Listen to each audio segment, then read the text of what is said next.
Hello student, स्वागत है आप सभी का उत्तर प्रदेश पॉलिटेक्निक के एक नए वीडियो में। और इस वीडियो में हम पॉलिटेक्निक सेकेंड सेमेस्टर के इलेक्ट्रिकल इंजीनियरिंग ब्रांच या फिर आपका इलेक्ट्रिकल इंजीनियरिंग आईसी यानी इंडस्ट्रियल कंट्रोल ब्रांच है, तो इसके सिलेबस के बारे में बात करेंगे कि कौन कौन से सब्जेक्ट आपको सेकेंड सेमेस्टर में पढ़ने हैं, कितने टोटल सब्जेक्ट होते हैं, कितने थ्योरी के यानी कि बोर्ड के पेपर होते हैं, कितने सब्जेक्ट के केवल प्रैक्टिकली होते हैं, सेशनल मार्क्स सेकेंड सेमेस्टर में कितने का होता है, सारी चीज़ों के बारे में डिटेल में डिस्कस करेंगे। इसके अलावा मैं एक चीज़ आपसे रिक्वेस्ट करूँगा कि अगर आप चैनल पर पहली बार विजिट किए हैं तो चैनल को सब्सक्राइब करके बेल आइकन को प्रेस करके ऑल पे जरूर क्लिक कर लेंगे और टेलीग्राम चैनल को ज्वाइन कर लेंगे। बुक की पीडीएफ आपको टेलीग्राम चैनल यानी कि Uttar Pradesh polytechnic Telegram channel पे मिल जाएगा, जिसका डायरेक्ट लिंक आपको वीडियो के डिस्क्रिप्शन बॉक्स में मिल जाएगा। अगर आपका डिस्क्रिप्शन बॉक्स से नहीं ओपन नहीं कर पा रहे हैं आप, तो डायरेक्टली आप जाकर के टेलीग्राम पे और सर्च करेंगे उत्तर प्रदेश पॉलिटेक्निक, तो वो टेलीग्राम चैनल आ जाएगा, उसको आपको ज्वाइन कर लेना है। वहाँ से आपको बुक्स के पीडीएफ वगैरह मिल जाएंगे। ठीक है, तो सबसे पहले देखिए, सबसे पहले सब्जेक्ट के बारे में बात करें तो सब्जेक्ट आपको टोटल कितने पढ़ने हैं सेकंड सेमेस्टर में, तो यहाँ पे आपको दिख रहा होगा टोटल जो सब्जेक्ट की संख्या है वो कितनी है, 6 है। अप्लाइड मैथमेटिक्स सेकंड हो गया, अप्लाइड फिजिक्स सेकंड हो गया, बेसिक इलेक्ट्रिकल इंजीनियरिंग हो गया, एक हो गया basics of mechanical and civil engineering हो गया, एक हो गया आपका एनालॉग इलेक्ट्रॉनिक्स और एक हो गया जनरल वर्कशॉप प्रैक्टिस सेकंड। अब तो 6 सब्जेक्ट हो गए।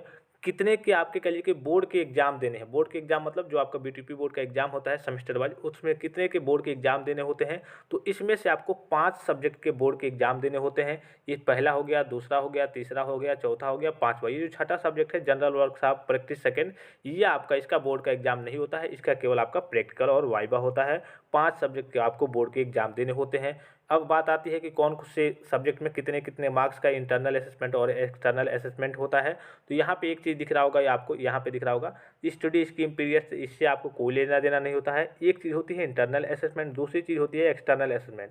तो इंटरनल असेसमेंट में भी आपको कुछ बताने की जरूरत नहीं है। इसमें जो आपके कॉलेज के जो टीचर होते हैं, जो सब्जेक्ट पढ़ाते हैं, वो टेस्ट लेते हैं, ठीक है, कुछ प्रैक्टिकल वगैरह कराते हैं, तो वो आपका इंटरनल असेसमेंट में, और जो आपका सेशनल मार्क्स एक तरीके से जो कहिए बनता है, वो आपका इंटरनल असेसमेंट में आता है। तो इसमें भी आपको कुछ बताने की जरूरत नहीं है, मार्क्स आपको विजिबल होंगे। एक्सटर्नल असेसमेंट की बात करें तो जो आपका थ्योरी का पेपर होता है बोर्ड का, वो ये लाइन दिख रही होगी, ठीक है, सब 50-50 नंबर के थ्योरी का पेपर होता है। और जो आपका प्रैक्टिकल और वाइवा होता है वो कितने नंबर का होता है, वो यहाँ पे आपको दिख रहा होगा इस वाली लाइन में, ठीक है।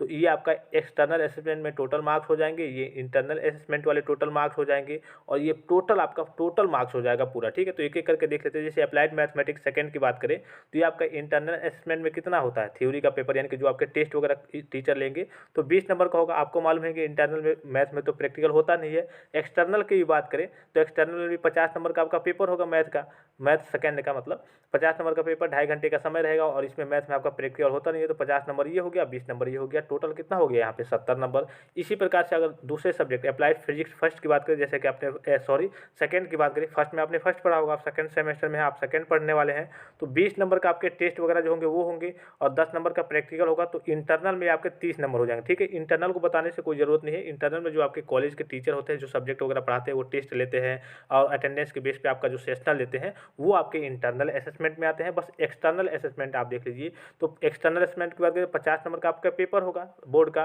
ठीक है, 20 नंबर का आपका प्रैक्टिकल होगा, तो 70 नंबर हो गया, 30 नंबर ये हो गया, टोटल ये 100 नंबर हो गया। फिर बेसिक इलेक्ट्रिकल इंजीनियरिंग की बात करें तो इसमें भी आपका 50 नंबर का पेपर होगा, 20 नंबर का प्रैक्टिकल होगा, 30 नंबर ये हो गया, ये भी आपका 100 नंबर का हो गया।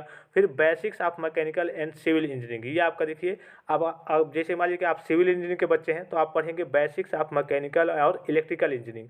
अगर आप इलेक्ट्रिकल इंजीनियरिंग के बच्चे हैं तो आप सिविल और मैकेनिकल के सब्जेक्ट, मतलब कि आप जो ब्रांच पढ़ते हैं, मतलब कि आप इलेक्ट्रिकल इंजीनियरिंग के हैं, तो आप इलेक्ट्रिकल इंजीनियरिंग को छोड़ करके थोड़ी बहुत आपके पास जानकारी होनी चाहिए सिविल और मैकेनिकल की, तो आपको वही पढ़ाया जाता है इसमें, ठीक है। अगर मान लीजिए कि आप सिविल इंजीनियरिंग के बच्चे हैं, सिविल इंजीनियरिंग के स्टूडेंट्स हैं सेकंड सेमेस्टर के, तो आपको सिविल इंजीनियरिंग को छोड़ करके जो मैकेनिकल और इलेक्ट्रिकल इंजीनियरिंग के कुछ विषय हैं, यानी कि कुछ टॉपिक्स हैं, वो पढ़ाए जाएंगे कि थोड़ी बहुत जानकारी आपके पास मैकेनिकल और सिविल की भी आ जाए, मतलब कि आपका ब्रांच छोड़ करके एक दो और ब्रांच है उसके बारे में थोड़ी बहुत आपके पास जानकारी आ जाए। तो इसमें वही पढ़ाया जाता है बेसिक्स ऑफ मैकेनिकल और सिविल इंजीनियरिंग में, यानी कि कुछ मैकेनिकल के पार्ट और कुछ सिविल के पार्ट आपको बताए जाएंगे, कुछ टॉपिक पढ़ाए जाएंगे, ठीक है। तो ये भी आपका 50 नंबर का होता है, थ्योरी का पेपर होता है। 30 नंबर का आपका क्या होगा, इंटरनल असेसमेंट होगा, यानी कि जो आपके कॉलेज के टीचर टेस्ट वगैरह लेंगे और प्रैक्टिकल लेंगे। और आपका 20 नंबर का इंटरनल जो आपका इंटरनल एक्सटर्नल वाइवा होता है, जो आपके एग्जामिनर वगैरह आते हैं वो लेते हैं, तो इसमें भी टोटल आपका 100 मार्क्स का हो जाएगा। फिर बात करें एनालॉग इलेक्ट्रॉनिक की, तो इसमें भी आपका वही हाल है, 50 नंबर का आपका बोर्ड का पेपर, 30 नंबर का इंटरनल असेसमेंट और 20 नंबर का एक्सटर्नल असेसमेंट, टोटल आपका 100 नंबर का हो गया। जनरल वर्कशॉप प्रैक्टिस सेकंड की बात करें तो 40 नंबर का आपका प्रैक्टिकल हो जाएगा इंटरनल तौर पे और 60 नंबर का आपका एक्सटर्नल प्रैक्टिकल वाइवा हो जाएगा, टोटल ये आपका 100 मार्क्स का हो जाएगा। स्टूडेंट सेंटर एक्टिविटी सभी बच्चों को मालूम होगी, आपके जो आप कल्चरल एक्टिविटी कॉलेज में होती हैं, गेम्स वगैरह होते हैं, उसमें आप पार्टिसिपेट करते हैं, आपका अटेंडेंस वगैरह बिहेवियर वगैरह पे से ये सारी चीज़ें डिपेंड करती हैं। ये आप सभी बच्चों को 30 में 30 दिया जाता है। अगर सेशनल की बात करूँ तो यहाँ पे मैं आपको बता दूँ कि सेशनल इस बार जो आपका होगा वो टोटल होगा 180 का, ठीक है। 180 का आपका सेकेंड सेमेस्टर में सेशनल होगा और 180 में लगभग लगभग सभी बच्चों को 150-60 के आसपास दिया जाता है। जो बच्चे थोड़ा सा कम कॉलेज वगैरह जाते हैं उनको 130-40 भी दिया जाता है। 180 का आपका सेशनल होने वाला है और टोटल जो मार्क्स हैं वो आपके 600 के हैं और 600 में आपको कितना पा लेते हैं, कितना आपको दिया जाता है। कुछ तो सेशनल इसमें हो जाएंगे, ठीक है। टोटल की बात हो रही है 600 के हैं, ठीक है। तो इसमें कुछ सेशनल हो जाएंगे और आपके जो थियोरेटिकल चीज़ें हैं, प्रैक्टिकल चीज़ें हैं एक्सटर्नल तौर पे, उसमें आपकी कुछ चीज़ें हो जाती हैं। जैसे कि यहाँ पे आपको दिख रहा होगा जो पेपर होगा आपका 250 होगा 5 सब्जेक्ट है, ठीक है। 50-50 नंबर के होंगे तो 250 में आप कितना पा जाते हैं। फिर जो आपका एक्सटर्नल प्रैक्टिकल वाइवा होगा वो आपका 140 नंबर का होगा, तो इसमें आपको कितना मिल जाता है, यानी कि टोटल आपके 600 को होंगे सेकेंड सेमेस्टर में और 600 में आप कितना पा लेते हैं ये आपके ऊपर डिपेंड करता है। सबसे ज़्यादा टफ सब्जेक्ट की बात करें तो देखिए टफ सब्जेक्ट तो कोई नहीं होता जिनको आता है। जैसे मान लीजिए कि जिन बच्चों को मैथमेटिक्स नहीं आता है तो मैथ थोड़ा सा टफ लगेगा, फिजिक्स नहीं आता है तो फिजिक्स थोड़ा टफ लगेगा। ये तो आपका नॉर्मल सा करिए कि बेसिक इलेक्ट्रिकल इंजीनियरिंग के बारे में बेसिक चीज़ें हैं।